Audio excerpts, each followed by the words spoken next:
I'm no Charles Eisenstein. Alright, working on my second bowl full of white Imperial Currants.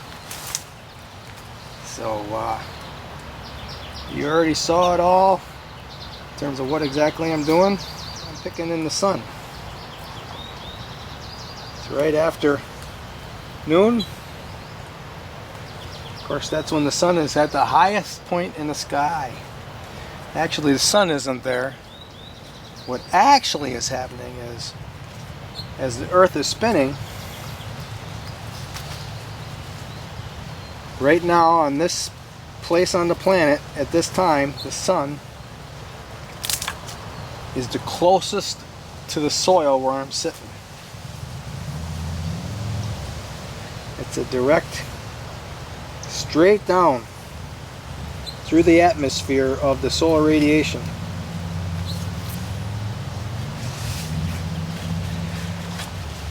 That's a reference to what's called insolation. That's S-O-L. Insolation. That is the depth of atmosphere the sun's radiation has to go through to get to the surface of the Earth. So when the radiation is coming straight down, it's going through the least amount of atmosphere, and you're getting the highest amount of radiation at that point. Now you can imagine, here I am at 600 feet above sea level. I have a lot more atmosphere here for the sun to go through than, say, what they would have on a plateau 6,000 feet, or let's say 6,600 feet above sea level. So that would mean the sun's radiation has to travel through 6,000 more feet of atmosphere to get to my position than it would on that plateau. Then if you can imagine it being on the equator, now you can add a lot more days of very low amounts of solar insolation, because the sun isn't, or the Earth isn't, you know, we have the Earth is pivoting on its axis. So on my location, alright, battery went out, so I finished picking that bush that I was working on, and got a new battery when I came out here to pick this third bush now.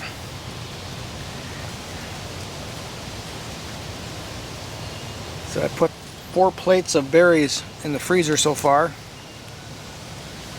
and how I do that is I just cover the plate with a single layer of berries so that they don't freeze together as a block.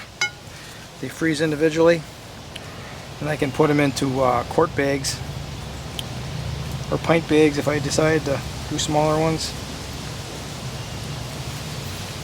And then I start squishing berries so I can make vinegar. Ooh, there's a mosquito in my ear.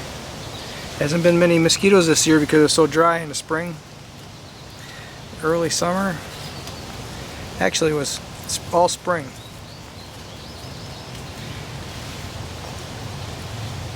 And the mosquitoes need water to lay their eggs in.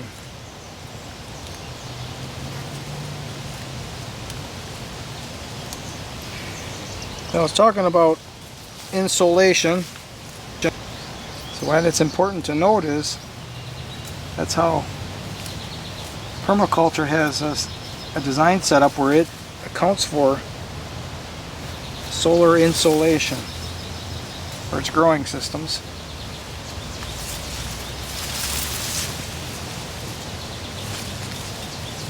And in this case, we're looking at these berries being ripe right at summer solstice. And this crop is finished till the next year. And you compare a crop like this is a perennial. I only planted it once. And that was probably like 2013, 2014 maybe. Planted more. And now I'm harvesting it every year. That took about 3 years before it started to produce good. But ever since then, I'm harvesting it around summer solstice. Compare it to annual crops. Well, there are some annual crops that are finished already. You know, the 30-day, 45-day crops that you can plant that are cool season. You can plant them before we get into the growing season. Officially, the growing season is frost date to frost date. There are a lot of plants that will grow when it's still freezing at night. The key is what temperature, and most of these cool season crops will grow even if it gets down to 28 degrees Fahrenheit.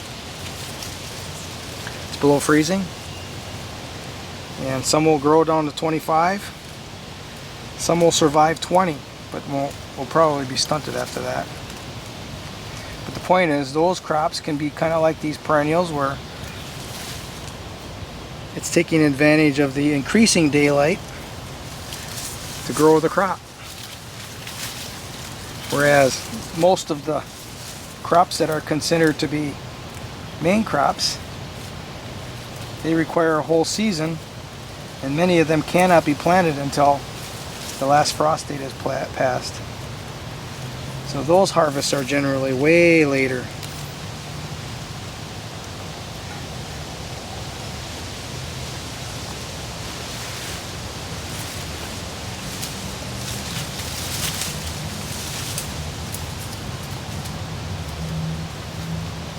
So how we plant is important. To consider solar insulation, how and what we plant.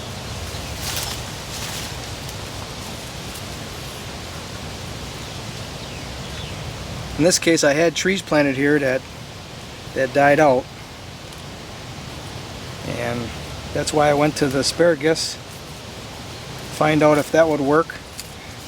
These currants are actually a understory plant, and they really like to be in shade, but because they leaf out and blossom so early, they're doing all that work in the sunlight, because the trees nor the asparagus, as the trees haven't leafed out yet and the asparagus hasn't grown its leaves and above the currants until well after the crop has been established. So they've done their photosynthesis way before being shaded out. Now, after I harvest, I'm expecting shade. Well, this part of the experiment didn't work out, where I have too many ribes. Now they're in the sun. I planted a cornelian cherry here recently, so in 3-4 years they'll have shade again for after summer solstice. And it's not critical one way or the other, but if they had shade, the plants are going to last a lot longer. If you push the plant so hard that it just does all it can every year, year after year, then it doesn't live as long.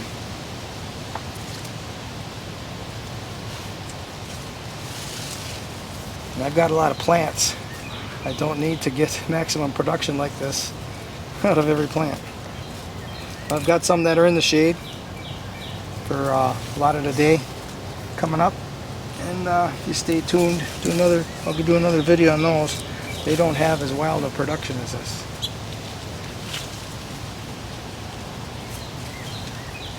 That's what I would rather have.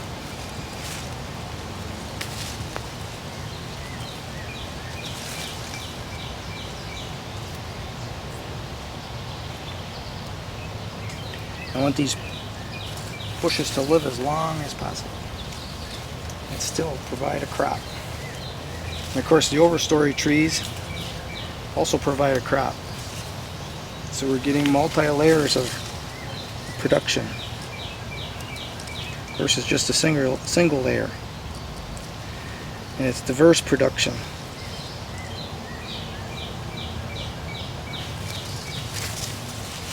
Utilizing the same spot. We'll get this one first. For multiple species production.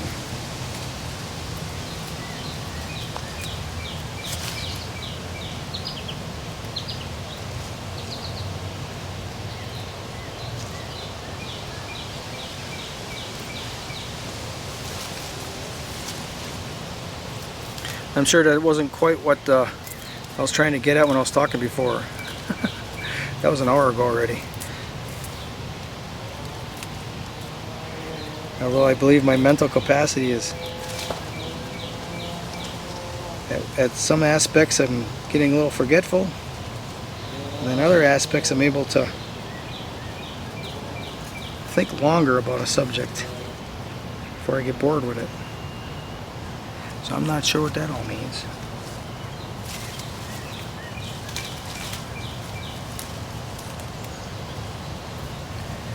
But I'm sure it has something to do with my new diet. Getting a better balance of proteins and fats and less carbohydrates.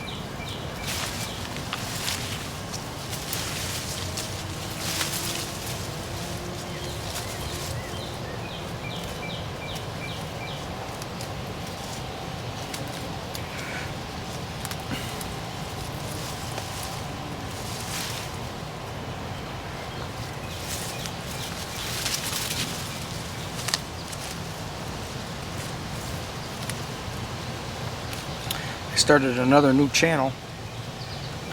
It's called Fishing with Rick the Peasant. The algorithms on YouTube like channels that just deal with a specific topic. So if somebody types in permaculture, my channel might not come up first because I got fishing and I used to have hunting on there and I got other subjects on it. So the algorithms are saying, well, he's not permaculture channel.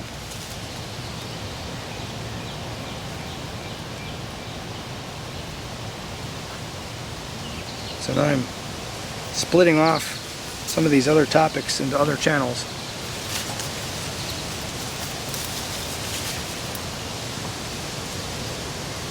Although there are more beautiful and thought-provoking people in permaculture than I am, it's not a bad thing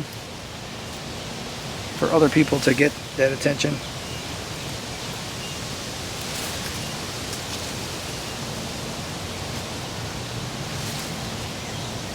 Some of those people are afraid to hit the hardest topics though, so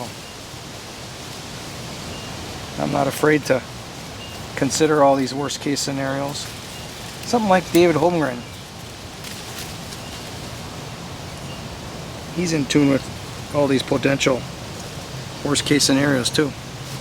Maybe that's where I get some of it from. Of course, Bill Mollison.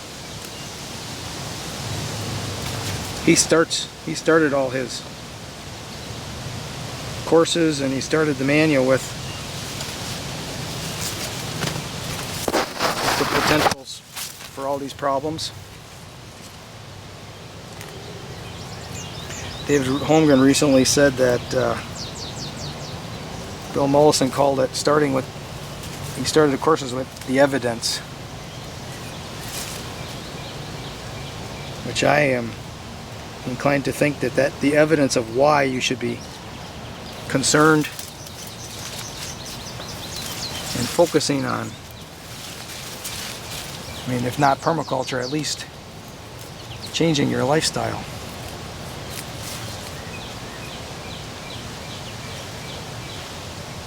To prepare for one of these worst case scenarios. Okay, I gotta turn myself around here a little bit. Well, that's enough for now. I'll get back to you.